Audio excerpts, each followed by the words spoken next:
the Post Newspaper Podcast, your community news.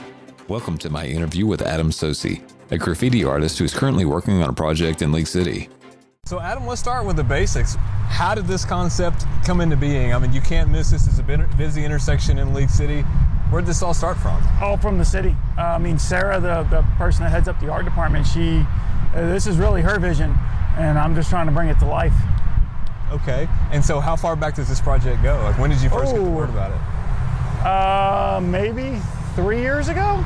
Through all the approvals and whatnot, then I had to wait for the parking lot to get done, and then that got delayed. It's, you know how things go. So. Oh yeah.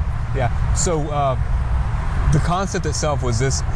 Did they say, hey, we want something with a fishing motif, or did you say, no, hey, I've got the idea? They wanted basically to highlight the waterfront property here in League City. Okay. And I'm a resident. I live right here, so I didn't even realize how much there was. Right. And I was pleasantly surprised as I started looking into it. So this is definitely something that's going to hopefully encourage some other people to get out and enjoy the wildlife. Okay. Because there's quite a bit of it here. Okay. And specs, what size are we looking at here? How big is this?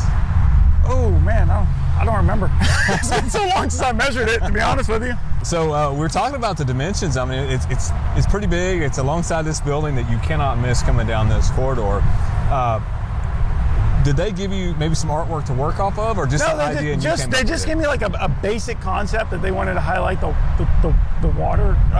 Initially, I had somebody standing over here with like a black lab and stuff, more like like a hunting motif kind of thing, but they wanted to change it to a fisherman, so that's where the fisherman came in. And and it's actually one of the picture is not me, it's one of my friends that lives here in the city. So okay.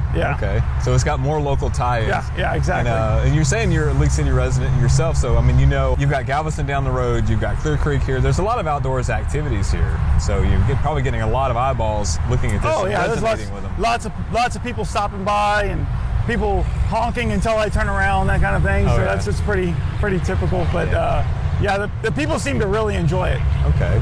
And so actually getting to work on this, where do you start with something like this? Is it outline? The design is the first thing. Okay. Well, sometimes that takes longer than anything, is just getting something approved, because usually, especially when you're dealing with like a city, everybody has their committees, and their committees have bosses, and then they have bosses, and then you have the building owners that they got to say so.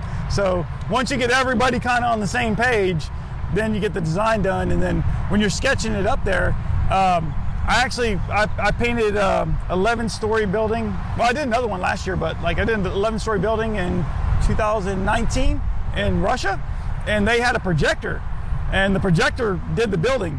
And as soon as I got back, I bought one. So that's what I used to actually lay the image up. So to scale, it's even the clouds, everything's exactly like the reference, because when you're talking about tax dollars, you want it to be 100% perfect. Right. Like I care. They're mine too, so okay. I understand that. Okay. So how long has it taken you to get to where you're at now? How many hours would you say, or even days, would you say, weeks, months, etc., getting this going to where you're at right now? As far as actual painting, or? To get to this stage?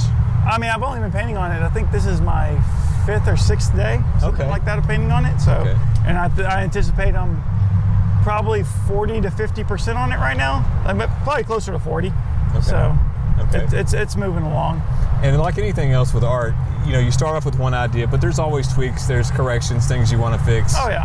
How's that process been for you so far? Has it kind of gone more or less the way you want it to go? Oh yeah, it's going exactly the way I want it to go. I mean, I know I have a correction on the fishing reel. I've been told, let's say, numerous times, but even once I realized it, there's still, you got to go through the process of going through everybody that did the approvals to say, yes, you can make the change. So, but that's a very minor and very quick and easy change.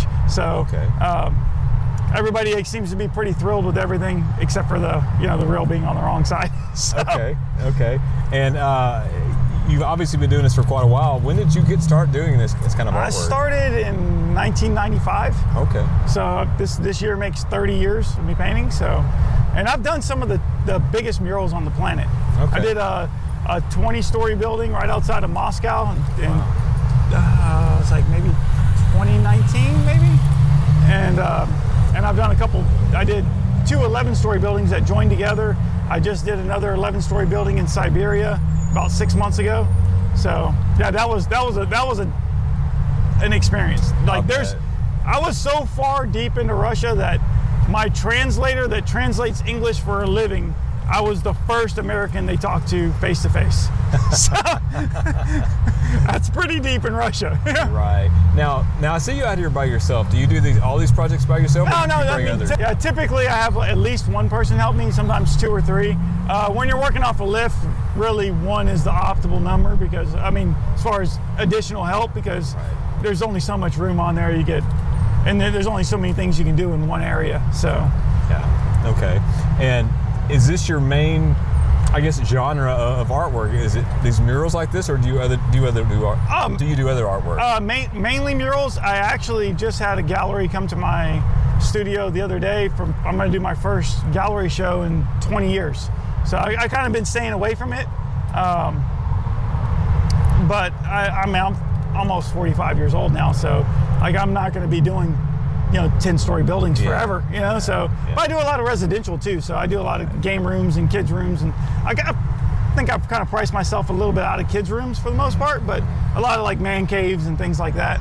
Okay. And how often would you find yourself working on projects? Do you take one at a time until you're done, or do you? Yeah. No, I don't usually jump in, like from project to project while I'm working on one. I usually stay on one until it's done, with very few exceptions. Some things come across where like they have a really strict deadline. Like I used to do a lot of pediatricians' offices, and they basically give me a weekend and I got to go in there and knock the whole thing out. Mm-hmm. So when those things pop up, I sometimes I'll break off of a bigger project, but it's very rare.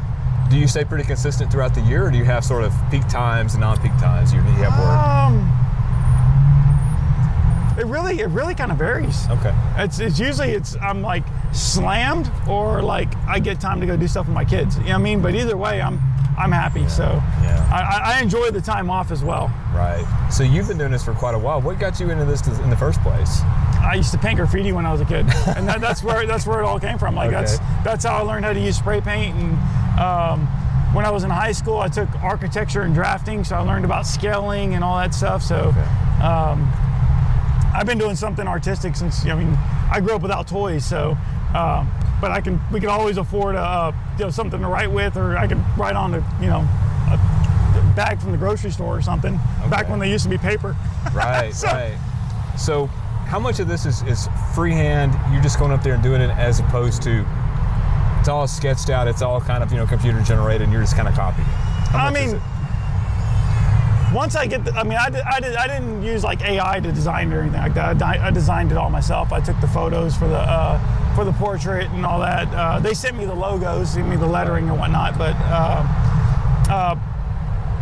like I said, I project the images up there and get the rough outline so that everything's exactly to scale, so there's no that cuts out a lot of work right there. A lot of is it right or is it not right, and back and forth, so that cuts a lot of that out. But then it's just looking at the reference and then trying to match it to the best of my ability. So once this is done, how long will this last before it's got to have any kind of touch up? Is there a shelf life for the paint? I guarantee it for 5 years. Okay. I guarantee it. And then the paint that I use, it's called Belton. It has the highest UV rating on the market. Okay. Period. Like there's not a better paint than what I use. And then on top of it being the best paint on the market, I also am going to put a clear coat on there that with an additional UV protectant, so that it'll last even longer. So, okay, and it should be up there until people are tired of looking at it. Right. It should be up there at least that long. Okay. And when do you think this one will be wrapped up? Corrections ready to go? You move away from it and on to the next project? Thinking mid-May. Mid-May, I think I'll be 100%. Okay. So, I'm thinking. Some things like are taking a little bit longer than I anticipated. Like this bird right here. There's a lot of undertones in it. Like usually you're painting something like this, it's a lot smaller scale. And when it's a smaller scale, you basically go to one scale of grays. Like you'll either go to a cool scale or a warm scale. But this one has both of them in there, and then also it has some reflective light coming from the background. Okay. So it looks like it's just a gray bird, but there's a whole lot of nuance to it. And there's a lot, if you look at it, there's a lot of blues in it, and there's a lot of purples from the background. And then I'm gonna have to add a little bit more because the reference that I used was actually during the day in like a wooded area. It wasn't at sunset. Okay. So I'm gonna have to add a little bit of that background color into it. Okay. Adam, what's your encouragement for the sort of the up and coming artists that may find themselves similar to your origins, just interested in making some free art here and there? I mean, I tell them, like, sometimes I'll go talk to schools, like elementary, junior highs, high schools, and especially in the high school, I tell them, the same thing, like, your art's not going to be where you want it to be at whatever stage in life you're in. Like, I'm not where I want to be. I mean, I still want to improve, and when I stop improvement, I'll probably be done.